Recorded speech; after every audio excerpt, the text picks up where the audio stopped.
आज की मेडिसिन है एनाकार्डियम ओरिएंटालिस। इसे हम लोग एनाकार्डियम नाम से भी जानते हैं।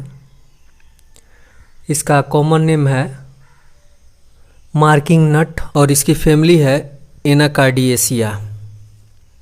मेंटल जनरल सिम्टम देखते हैं। Sudden loss of memory, everything seems to be in a dream. Sudden loss of memory कहता है कि अचानक जो है इसकी याददाश्त ख़त्म हो जाती है और इसे लगता है कि ये अब तक जो भी देख रहा था या जो भी इसने पढ़ा था वह एक या किसी से भी मिला था वह एक सपना था। अब यहाँ पे दोस्तों ऐसा सिम्टम जो है कभी कभी टॉक्सिकेशन के केस में होता है, जैसे किसी प्रकार का कोई नशीला पदार्थ ज़्यादा खा लेने पे, भांग आदि, या फिर कोई भी ऐसा टॉक्सिकेटेड जब पर्सन हो जाता है तो उसमें इस तरह की उसकी मेमोरी भी हो जाती है।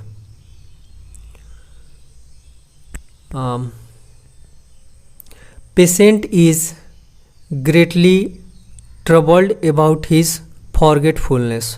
और पेशेंट जो है, मरीज जो है, यह अपने भूलने की समस्या से काफ़ी परेशान रहता है। कन्फ्यूज्ड, अनफिट फॉर बिजनेस, और यह एक कन्फ्यूजन में रहता है क्योंकि इसको खुद ही पता नहीं चलता है कि जो मैंने पहले किया था, जो मेरे मेमोरी में आ रहा है, वह रियल में था या कोई सपना था। तो यह रियलिटी और इमेजिनरी थिंग्स के बीच में कंफ्यूज्ड रहता है और ऐसे व्यक्ति ऑफ कोर्स अनफिट रहेंगे बिजनेस के लिए। कोई भी आप बिजनेस व्यापार करते हैं उसमें आपकी मेमोरी सही नहीं है तो ये आपके लिए अच्छा नहीं है। नेक्स्ट कहता है डिस्पोज टू बी मैलिशियस। अब डिस्पोज टू बी मैलिशियस का यहाँ पे मीनिंग हो गया दुष्टता पूर्ण कार्य करने के लिए के तरफ इसका झुकाव हो जाना। सिम्स बेंड ऑन विकेडनेस, उसी चीज़ को बोलता है कि बुराई करने पे तुला होना या फिर बुराई करने के लिए के तरफ इसकी झुकाव हो जाती है। इरिटेबल डिजायर टू क्रश और स्वेयर।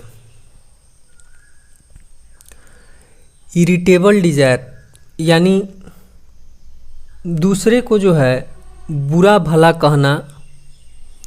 कहने की इसकी एक डिजायर हो जाती है अंदर से और इरिटेट रहता है।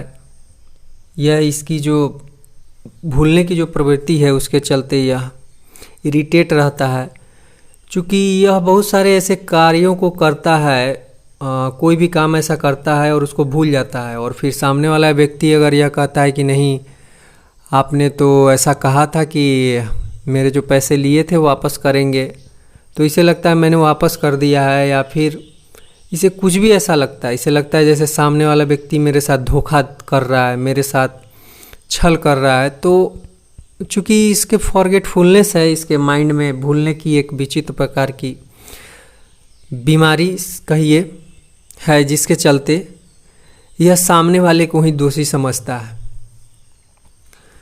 तो इस चलते यह कस्में भी खाता है, स्वेर यानी सौगंध, कसम खाना, और क्रश यानी श्राप देना, यानी कि यह सामने वाले को 100% दोषी समझता है चूँकि इसकी खुद की मेमोरी ठीक से काम नहीं करती है। ऐसा आपको लैक कैनाइनम लिलियम टीग नाइट्रिक एसिड में है। Wants to pray continuously, nitric acid में कहता है कि इस तरह का तो होता ही है नाइट्रिक एसिड में, लेकिन उसके साथ ये होता है कि वो प्रेइंग के तरफ ज़्यादा उसका झुकाव होता है और ऐसा प्रेइंग का झुकाव स्ट्रामोनियम में भी है। रिलीजियस होता है स्ट्रामोनियम का मरीज और नाइट्रिक एसिड का भी होता है। नेक्स्ट में कहता है lack of confidence in herself and others, खुद पे कॉन्फिडेंस नहीं रहता है और दूसरे पे भी इसका विश्वास नहीं रहता है। Feels as though he had 2 wheels, one commanding him to do what the other forbids। forbids यानी होता है रोकना।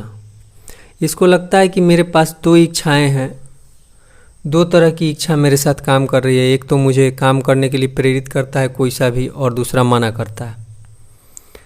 कन्फ्यूज्ड है करें कि ना करें। नेक्स्ट कहता है when walking is anxious as if someone were pursuing him, suspected everyone around him। pursuing यानी होता है फॉलो करना। जब यह चलता है तो इस बात की चिंता रहती है, एंसियस यानी चिंता, कि कोई इसका पीछा कर रहा है। एंड यह सभी पर क्या करता है, सस्पेक्ट करता है, यानी सभी को एक शक की नज़र से देखता है। Hypochondriac with haemorrhoid and constipation. Hypochondriac means हुआ कि बहुविचारीय, भिन्न भिन्न प्रकार की बातों को सोचता है, साथ में इसे पाइल्स की समस्या और कॉन्स्टिपेशन भी होती है। नेक्स्ट कहता है strange temper, laugh at serious matters and is serious over laughter things. और एक विचित्र तरह का इसका स्वभाव होता है, टेम्पर यानी स्वभाव। यह हंसने वाले बातों पर सीरियस हो जाता है और सीरियस वाले बातों पर हंसने लगता है। थिंग्स हर सेल्फ ए डेमोन। डेमोन यानी वह शैतान। खुद को यह क्या समझता है, शैतान अपने बारे में शैतान, अपने आप को शैतान समझता है। क्रस एंड स्वेर, ऊपर वाला ही बात बोलता है कि यह श्राप देता है और कसमें खाता है किसी भी बात को लेके। नेक्स्ट सिम्टम कहता है sensation as of a hoop or band around the part. इसे महसूस होता है कि मेरे किसी अंग पे चारों तरफ से कोई पट्टी बांधा गया है। ऐसा कैक्टस, कार्बोलिक एसिड और सल्फर में देखने को मिलता है। नेक्स्ट कहता है और as of a dull blunt instrument pressing. और ऐसा इसे लगता है या तो बैंड बांधा हुआ है या फिर कोई ब्लंट चीज़ से, ब्लंट यानी भोंथड़ा होता है थोड़ा सा मोटा, जिसका एज मोटा हो, उस चीज़ से दबाया जा रहा है। As of a plug in inner part. और ऐसा लगता है जैसे कोई डॉट जो है अंदर के अंगों में, इंटीरियर अंगों में चुभाया जा रहा है। ऐसा इसका सेंसेशन है, ऐसा ये महसूस करता है। फिजिकल जनरल में देखते हैं वीकनेस ऑफ ऑल सेंसेस। जितने ही प्रकार के सेंसेस हैं उसमें इसे क्या महसूस होता है, एक तरह की कमजोरी। अब यहाँ सेंसेस का अर्थ होता है ज्ञानेंद्रियाँ। तो ज्ञानेंद्रियाँ कितनी होती हैं, 5 होती हैं। आँख, कान, नाक, जीभ और त्वचा, ये 5 ज्ञानेंद्रियाँ होती हैं। और इनसे जो भी कार्य लिया जाता है उस वर्क में इसको कमी महसूस होगी, उसमें वीकनेस महसूस होगा। ये सारे जितने भी ऑर्गन्स हैं उसके वर्किंग इफ़िशियंसी में इसको क्या महसूस होगा, डलनेस महसूस होगा। नेक्स्ट सिम्टम कहता है headache. Headache relieved entirely when eating. जब यह खाता है पूरी तरह से, जब भोजन कर लेता है तो पूरी तरह से जब ये भोजन करता है तो इसका माथा का दर्द पूरी तरह से ठीक हो जाता है। ऐसा सोरीनम में भी है। When lying down in bed at night, जब सोता है रात में बिछावन पे, तब भी इसका हेडेक रिलीव्ड हो जाता है। And when about falling edge sleep, और जब यह बिल्कुल सोने के कगार पे होता है उस समय भी इसके माथा का दर्द ठीक होता है। Worse during motion and work, और मोशन में और काम करने के समय ये हेडेक बढ़ जाता है, ऐसा ब्रेनिया में भी है। Gastric and nervous headache of sedentary person, जो भी बैठे हुए लोग हैं, जो बैठ के काम करते हैं, उनकी पेट की समस्या, गैस्ट्रिक और नर्वस हेडेक, माथे की जो दर्द है वह देखने को मिलता है। ऐसा अर्जेंटम नाइट्रिकम, ब्रेनिया और नक्स भूमिका में भी है। जस्ट ऊपर ब्रेनिया का एक सिम्टम हमें मिला कि worse during motion and work, और नीचे भी एक मिल गया।